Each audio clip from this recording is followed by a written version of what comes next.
இன்றைக்கி என்ன வீடியோ பார்க்க போகிறோம் பார்த்தீங்கன்னா, இன்றைக்கி தலைவருக்கு பர்த்டே இல்லையா, அதனால் வந்து பேட்டை படத்துலேருந்து நிறைய ஃபோட்டோஸ்லாம் எடுத்தேன்.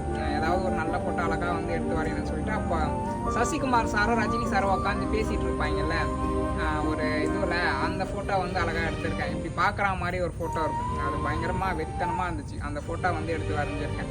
ஆனால் என்ன ஒன்று பார்த்தீங்கன்னா, நம்ம ஊரில் வந்து சரியான மழை, அதனால் வந்து அந்த சூரிய ஒளியில் காட்டும்போது அந்த சூரிய ஒளி இது வழியாக வந்துச்சுன்னா செம்மையாக இருக்கும். ஆர்ட் வந்து சூரிய ஒளி இல்லாதது ஒரு குறை, அது மட்டும்தான். ரஜினி சாருக்கும் முடிஞ்ச அளவுக்கு இதை ஷேர் பண்ணாலும் நல்லாயிருக்கும். வீடியோ எப்படி இருக்குன்னு பார்ப்போம்.